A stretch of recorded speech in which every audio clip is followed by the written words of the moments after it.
앞으로 치아 색깔로 하는데 레진도 좋고 세라믹도 좋은데 세라믹은 깨질 수 있으니까 그냥 레진 인레이 같은 걸로 좀 해주세요 라고 얘기를 하신다면 아마 치과 선생님도 깜짝 좀 놀라실 수 있지 않을까.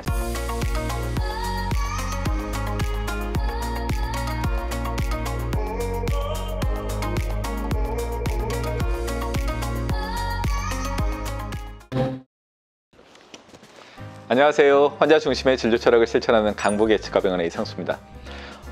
오늘은 충치 치료할 때 때우는 재료에 대한 부분들을 한번 말씀을 좀 드리려고 그래요. 사실 일반인들이 치과 갔을 때 어떤 게 좋은지 잘 모르시는 경우가 당연하고요. 그럴 때 이제 제일 쉽게 선택할 수 있는 게 얼마예요? 그리고 금액을 물어보시죠. 그래서 제일 싼 거, 중간 가격, 뭐 제일 비싼 거 그러면 비싼 게 좀 좋기는 좋겠구나. 근데 좀 비싸네.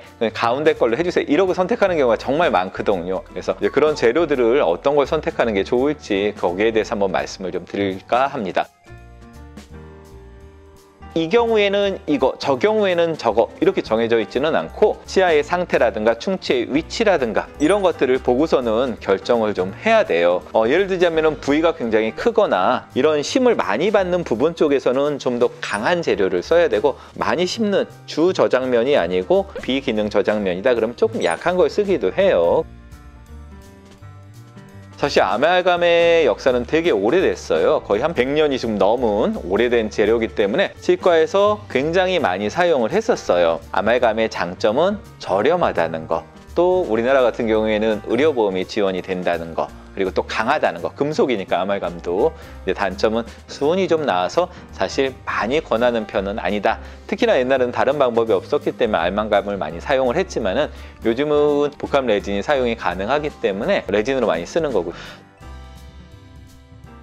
글래스 아이너머라는 재료 같은 경우에는 치아 색깔이 상아색이다 보니까는 치아 색깔이 아말감보다 훨씬 더 좋게 보일 수 있는 그런 장점이 있고요. 또 하나의 장점은 불소가 나와요. 글래스 아이너머 같은 경우에는 계속 여기서 불소가 조금씩 나오기 때문에 마치 불소 도포를 하는 듯한 효과를 볼 수가 있어서 굉장히 선호를 하고 있고, 단점이라는 건 조금 약해요. 양치질을 되게 세게 하거나 이래도 조금 마모가 될 수가 있고, 오랫동안 씹거나 이러면 또 떨어지거나 이런 경우들도 발생을 할 수가 있어요.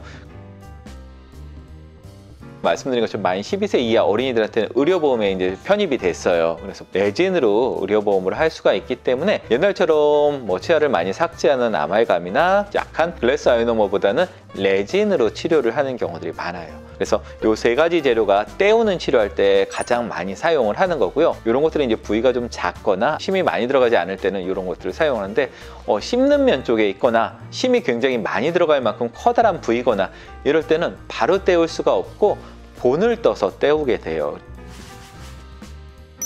여러분들이 많이 알고 있는 단어로 인레이라는 단어나 온레이라는 단어를 치과에서 많이 들어보셨을 거예요. 온레이는 말 그대로 치면 위에다가 얹어 놓는 그런 걸 얘기하고요. 인레이라는 거는 안쪽에다가 놓는 거예요. 치아에 이렇게 파져 있는 부분들에다가 집어넣어 놓는 거를 인레이라고 이야기를 하는데, 많이 사용하는 인레이 재료는 전통적으로는 금을 많이 사용을 했어요. 금을 많이 사용을 했는데 이제 금값이 너무 비싸기 때문에 많이 또 쓰지 않고, 아까도 말씀드린 것처럼 또 나이 들어 보인다고 금리는 좀 싫어하는 경향도 있어요. 이렇게. 두 번째 많이 사용을 하는 게 세라믹 인레이라는 게 있어요. 세라믹은 뭐 다 아시겠지만은 도자기의 일종이죠. 그래서 치아 색깔이 나오는 도자기 같은 재질로 이제 인레이를 만들어서 쓰는 거죠. 다만 이 도자기는 아시겠지만 깨지기가 쉽잖아요. 그래서 어느 정도 두께가 있어야지 이게 강도를 유지를 할 수가 있어요. 작게 만들거나 그러면 오히려 깨질 수가 있어서 오히려 큰 부위나 이런 데 많이 사용을 하고, 또 너무 크면은 또 깨지기가 쉽기 때문에 세라믹 같은 경우에는 되게 선택의 폭이 차이가 있을 수가 있어요. 금과 세라믹 그 중간 단계 정도 되는 게